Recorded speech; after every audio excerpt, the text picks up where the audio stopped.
दोस्तों नमस्कार। पहला सवाल तो पेंटागन ने ही उठाया था। बकायदा चेयरमैन जो ज्वाइंट चीफ ऑफ स्टाफ हैं जनरल डैन केन, उन्होंने इजराइल से प्रभावित होकर या इजराइल की खातिर अमेरिका इस युद्ध में कूदे या ना कूदे, इसको लेकर पहला सवाल था। उसके बाद की परिस्थितियों में सीआईए ने भी सवाल यह कहकर उठाया कि ईरान के भीतर रिजिम चेंज होना क्यों मुश्किल काम है, और ऐसे में अमेरिका अगर इस युद्ध में जाएगा और जा चुका है, दोनों परिस्थितियों में उसके सवाल थे, ऐसे में अमेरिका को क्या मिलेगा। और तीसरा सवाल रिपब्लिकन पार्टी के भीतर से था। वो सवाल इस दौर में इसलिए महत्वपूर्ण हो गया क्योंकि अमेरिका में मिड टर्म पोल 8 महीने के बाद होने हैं और रिपब्लिकन का ग्राफ जिस तेजी से नीचे जा रहा है, उसमें रिपब्लिकन सीनेटर्स हालांकि डेमोक्रेट्स के सवालों का जवाब तो नहीं दे रहे और ना ही यह कहने से चूक रहे हैं कि दरअसल युद्ध में जीत तो होगी, लेकिन सवाल रिपब्लिकन्स के सामने भी या उनके सीनेटर्स के सामने भी यही बड़ा है, जितना खर्च हो रहा है, जो अमेरिकी सैनिक मारे जा रहे हैं। कोई डिबेट, कोई डिस्कशन किसी से क्यों नहीं हुआ और इन सब के बीच आखिरी रास्ता निकलेगा कैसे, या इस युद्ध से बाहर निकलने का रास्ता क्या हो सकता है। और फिर इसके समानांतर जो इंटेलिजेंस की रिपोर्ट थी, जिसमें खुले तौर पर इस बात का जिक्र किया गया था कि अगर ईरान में जो कट्टरपंथी सरकार है, अगर वो मौजूद रहेगी और अमेरिका युद्ध से बाहर भी निकलने की सोचे और अगर वो ना निकलने दे, तब आप क्या करेंगे, जो संयोग से इस वक्त यही स्थिति आकर बन गई है। लेकिन बात होते होते यहां तक पहुंचेगी कि जिसको अमेरिकी राष्ट्रपति ट्रंप ने नियुक्त किया, वो शख्स भी अब कहेगा मेरा कॉन्शियस, मेरे अंदर का जो भी आवाज आती है, वह इस बात की इजाजत नहीं दे रहा है कि इस युद्ध में अमेरिका को जाना चाहिए या फिर अमेरिका इस युद्ध में खड़ा हो। 11 युद्ध को देख चुके, लड़ चुके जॉय केंट, इनकी नियुक्ति 2024 में बकायदा टॉप काउंटर टेररिज्म ऑफिशियल के तौर पर हुई थी। ये सलाहकार के तौर पर काम भी कर रहे थे और उसके साथ जो खुफिया जानकारी अमेरिका के साथ और खास तौर से मिडिल ईस्ट और वेस्ट एशिया को लेकर थी, उस दिशा में भी ये लगातार काम कर रहे थे। उन्होंने एक पत्र लिखा और अपना इस्तीफा दे दिया। दरअसल ये पत्र लिखना और इस्तीफा देना, पद को छोड़ देना, ये इसलिए महत्वपूर्ण है क्योंकि जॉय केंट इससे पहले इराक युद्ध में भी सक्रिय थे और अमेरिका की तरफ से 11 युद्ध में वो शरीक हो चुके हैं। और इससे पहले जब सीरिया में इजराइल की दखल के बाद अमेरिका की दखल शुरू हुई, तो उस युद्ध में उन्होंने अपनी पत्नी को भी खोया। उनकी पत्नी भी सेना में थी। उनके सामने जो सवाल है और जो पत्र लिखा है, वो दरअसल उस पूरी प्रक्रिया को उठाकर रख देता है। क्या वाकई यह पूरा युद्ध इजराइल के लिए है, या फिर इजराइल का नेक्सस जो है वो ट्रंप एडमिनिस्ट्रेशन के भीतर इतना गहरा हो चुका है, जहां पर वो अपनी बात मनवाने के लिए एक दबाव भी बना लेते हैं। और खास तौर से जो प्रोपेगेंडा या फिर कहें जो मीडिया, जो भी मशीन है, उसको भी इजराइल अपने अनुकूल कर रहा है। ये सारे सवाल इस दौर में इस पत्र के जरिए बड़े हो गए। पहले आप इस पत्र को देख तो लीजिए।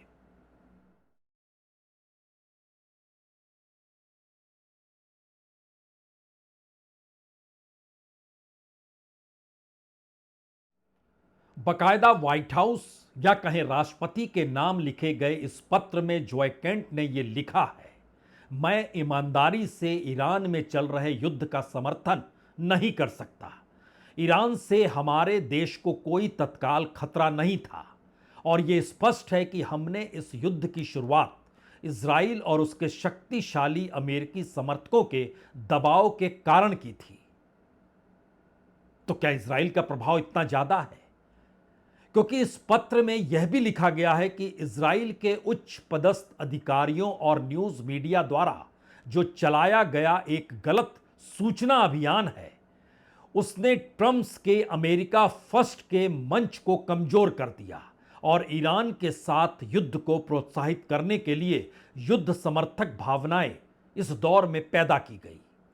यानी जो अमेरिकी राष्ट्रपति ट्रंप अमेरिका फर्स्ट के नारे के साथ चल रहे थे और उसमें जो इकोनॉमिक एस्पेक्ट थे वो सब कुछ पर्दे के पीछे चले गए।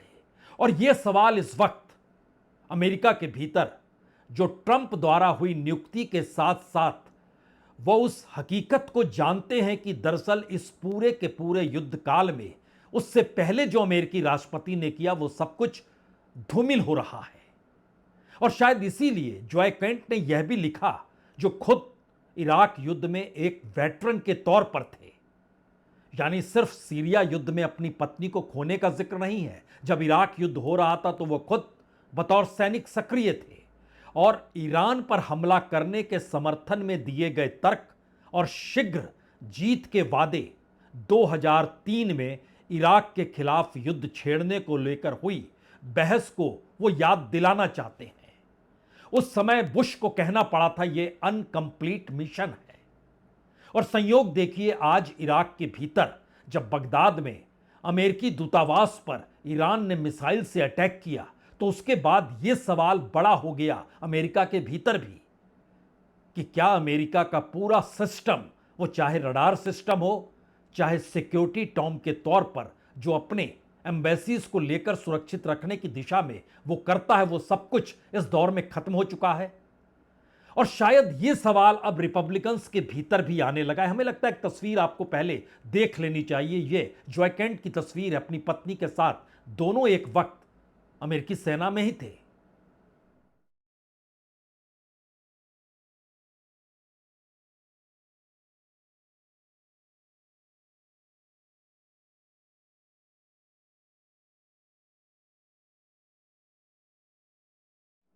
इस पत्र में उन्होंने अपनी पत्नी का भी जिक्र किया है और बाकायदा लिखा है कि मैंने अपनी पत्नी शैनन को खोया सीरिया युद्ध के वक्त, जो इजराइल के जरिए किस तरीके से, किस स्थिति में अमेरिका उसमें शामिल हुआ और सीरिया में शहीद हुई एक सैन्य क्रिप्टोलॉजिस्ट जो उनकी पत्नी शैनन थी, उसका जिक्र करते हुए उन्होंने यह भी कहा कि मैं अगली पीढ़ी को ऐसे युद्ध में लड़ने और मरने के लिए भेजने के समर्थन में तो खड़ा नहीं हो सकता जो अमेरिकी लोगों को कोई लाभ नहीं पहुंचाता हो और ना ही अमेरिकी लोगों के जीवन की कीमत को उचित ठहराता हो। और यह सवाल रिपब्लिकन पार्टी और व्हाइट हाउस के भीतर होने वाली कमोवेश हर उस मीटिंग में उभरने लगा है जब नेटो के तमाम देशों ने इनकार कर दिया कि वह युद्धपोत को नहीं भेजेंगे। इन सब के बीच कमोवेश हर वो देश जो अमेरिका के साथ खड़ा रहा, हर किसी ने मना कर दिया और खास तौर से ब्रिटेन को लेकर तो गुस्सा भी अमेरिकी राष्ट्रपति का फूट पड़ा। और यह सवाल भी उन्होंने उठाया दुनिया के दूसरे देशों को लेकर कि जब हम सीधे तौर पर यूक्रेन युद्ध में शामिल नहीं भी हो सकते थे, लेकिन हम नाटो की वजह से शामिल हुए, अब नाटो हमारे साथ नहीं है, यह कौन सी स्थिति। और इसी स्थिति में यह भी कहा कि होमर्ज रूट से जो तेल दुनिया के दूसरे देशों में पहुंचता है उसमें अमेरिका कहीं नहीं, अमेरिका को सिर्फ 1% तेल मिलता है, लेकिन जो दूसरे देश हैं वो क्यों शामिल नहीं हो रहे हैं। दरअसल यही सवाल दूसरे तरीके से CIA या कहें वहां के इंटेलिजेंस की रिपोर्ट ने बहुत साफ तौर पर कहा कि ईरान की मौजूदगी वेस्ट एशिया में बरकरार रहेगी और तेल की कीमतों की वजह से राजनीतिक दबाव हर देश पर पड़ेगा और अमेरिका पर खास तौर से इसलिए पड़ेगा क्योंकि वह एनर्जी को लेकर पूरी दुनिया को संतुष्ट करना चाहता है। और जिस तरीके से इंटरनेशनल एनर्जी एसोसिएशन ने जो तेल रिलीज करने का जिक्र किया, उसके बाद का कोई प्लान किसी के पास नहीं है। और आज की तारीख में खाड़ी के देशों के तेल की कीमत $158 प्रति बैरल हो चुकी है। भारत जैसा देश रूस से जो एक वक्त $50-60 या कहें $40 प्रति बैरल तक ले चुका है, आज उसको $98.5 प्रति बैरल तेल मिल रहा है। यानी अपनी अपनी इकोनॉमी को संभालने की दिशा में हर देश बिखरा हुआ है। और शायद यह सवाल हर देश के सामने है तो जर्मनी के बड़े नेता भी अब यह कहने से चूक नहीं रहे हैं कि दरअसल यह युद्ध तो हमारा है। This war started without any consultations before We have a big responsibility, a very important responsibility for the eastern flank and the high north, as I mentioned earlier, and we stay committed to that, but we can't be anywhere on the world, and we can't be at every place to support a war which we didn't start. So it is about to find ways to solve the situation diplomatically, and this is what we are stay committed and being helpful at any time. कमोवेश हर देश, सिर्फ Germany ही नहीं, Germany हो, Britain हो, Spain हो, Italy हो, Switzerland हो, Canada हो, तमाम देश, और यहां तक की बात ऑस्ट्रेलिया और जापान तक है कि खुद अमेरिका के भीतर अगर इस युद्ध को लेकर सवाल हैं और सवाल करने वाले उनके अपने ही लोग हैं, वो रिपब्लिकन पार्टी हो सकती है या फिर सीआईए के जरिए उठने वाले सवाल हों, या फिर खुद जो पेंटागन कह रहा था शुरुआती दौर में दो रास्ते थे। डिफेंस मिनिस्टर हेक्सेट जिन बातों का जिक्र कर रहे थे वो जिक्र जनरल डैन केन नहीं कर रहे थे, वो उससे हटकर थे। बहुत बाद में, यानी लगभग युद्ध के 9वें दिन दोनों ने एक साथ आकर प्रेस कॉन्फ्रेंस की शुरुआत की। 9 दिनों तक दोनों की सोच, रास्ते बिल्कुल अलग अलग दिशा में चल रहे थे, और इन सवालों का जवाब किसी के पास इसलिए नहीं है क्योंकि हर देश के भीतर अब यह सवाल है कि अगर अमेरिका के भीतर मौजूदा सत्ताधारी पार्टी के भीतर सवाल है, उनके संस्थानों के जरिए सवाल है, और ग्राफ जो एक वक्त 75-80% था वो एक बरस के भीतर घटते घटते आज की तारीख में 21% पर आ गया है, तो फिर राजनीतिक तौर पर तो इस मिड टर्म पोल में हार तय है। उसके बाद अमेरिका में क्या होगा? और इसी बीच में अपने तौर पर ईरान ये कहने से चूक नहीं रहा है कि यह युद्ध यूं खत्म नहीं होगा। और आज जब सवाल यह आया कि अमेरिका की तरफ से तो नहीं, लेकिन यह सवाल इजराइल की तरफ से आया कि उसने वहां के जो सुप्रीम नेशनल सिक्योरिटी काउंसिल के सचिव हैं अली लारिजनी, उनको मार दिया है। उसके बाद यह शुरू हुई बात कि दरअसल उनके मरने से पूरी की पूरी परिस्थिति एक झटके में डगमगा जाएगी। यह जिक्र इजराइल ने किया, और इसका जिक्र अमेरिका ने नहीं किया, और इसका जिक्र ईरान ने भी नहीं किया। स्थिति क्या है, किस रूप में है, यह जब तक ईरान पुष्टि नहीं करता है तब तक बात सामने उभरेगी नहीं, क्योंकि इससे पहले नए सुप्रीम लीडर मुर्तजा की भी मौत की खबर इसी रूप में सामने आई थी। लेकिन बहरहाल अब यहां पर जो बड़ा सवाल यह हो चला है कि क्या अमेरिका अपने देश के भीतर के कंट्राडिक्शंस को संभाल नहीं पाया, इसीलिए दुनिया के वो तमाम देश जो अमेरिका के साथ जो हमेशा खड़े होते थे वो खड़े नहीं हो पा रहे हैं? ये सवाल अमेरिकी राष्ट्रपति ट्रंप से भी पूछा गया। We don't need anybody. We're the strongest nation in the world. We have the strongest military by far in the world. We don't need them. But it's interesting. I'm almost doing it in some cases, not because we need them, but because I want to find out how they react. Because I've been saying for years that if we ever did need them, they won't be there. Not all of them, but they won't be there. I was very surprised with the United Kingdom, because the United Kingdom, 2 weeks ago, I said, why don't you send some ships over? And he really didn't want to do it. वैसे ये कोई सामान्य स्थिति नहीं है कि America गुहार लगाए कि आप हमारे साथ युद्ध में शरीक हो जाएं। और जब यूक्रेन युद्ध हो रहा था तो अमेरिका ने ही नाटो कंट्रीज से कहा था कि आप अपना डिफेंस बजट बढ़ाइए, और उस बढ़ाने के पीछे की सोच थी कि नाटो कंट्रीज अमेरिका से हथियार खरीदेगी। उस दिशा में कुछ कदम भी बढ़े, लेकिन जब ईरान युद्ध के वक्त अमेरिका ने कहा आप सभी इस युद्ध में शरीक हो, तो हर किसी ने मना क्यों कर दिया?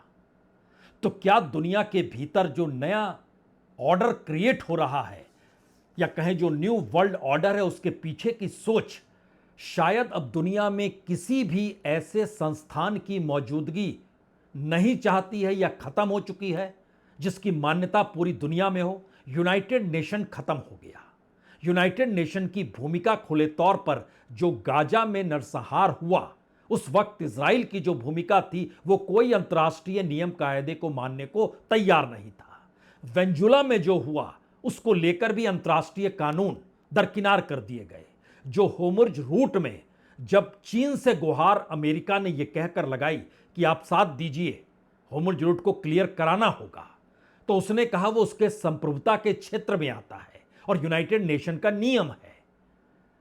सवाल है, एक ऐसी परिस्थिति में दुनिया के सामने न्यू वर्ल्ड ऑर्डर अब बनने की स्थिति में है जहां पर कोई नियम कायदे, कोई संस्थान, कोई अंतर्राष्ट्रीय ऑर्गेनाइजेशन, उसके कोई कायदे कुछ भी मायने नहीं रखते हैं। और शायद इसीलिए पहली बार जो अमेरिका के भीतर काउंटर टेररिज्म को हेड कर रहे थे, उनके पत्र ने यह लिखकर बतला दिया कि आने वाली पीढ़ी को वह इस युद्ध में नहीं झोंक सकते हैं, क्योंकि ईरान इस दौर में संकेत देने लगा है यह युद्ध लंबा खींचेगा। और लंबा युद्ध इसलिए खींचेगा क्योंकि दुनिया के सामने जो अमेरिका की मौजूदगी सबसे सुपर पावर के तौर पर है और जिसका जिक्र खुद ट्रंप करने से चूकते नहीं है, अब उसकी अग्नि परीक्षा शुरू होगी जब $200 प्रति बैरल तेल बिकने लगेगा, दुनिया की इकोनॉमी डगमगाने लगेगी। इन सब के बीच कई देश अब अमेरिकी ट्रेड डील को लेकर सवाल भी खड़ा कर रहे हैं। मलेशिया ने तो कहा शायद हम इस ट्रेड डील में नहीं जाएं।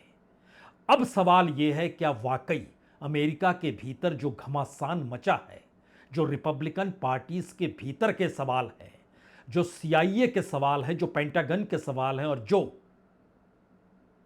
ट्रंप एडमिनिस्ट्रेशन की सोच है, उसमें अगर कोई तालमेल नहीं है तो परिस्थितियां अमेरिका के भीतर ट्रंप की नाजुक है या मजबूत है? कम से कम जॉय केंट के इस्तीफे ने तो एक नई परिस्थिति अमेरिका के भीतर पहली बार पैदा कर दी है। बहुत बहुत शुक्रिया, बहुत बहुत शुक्रिया।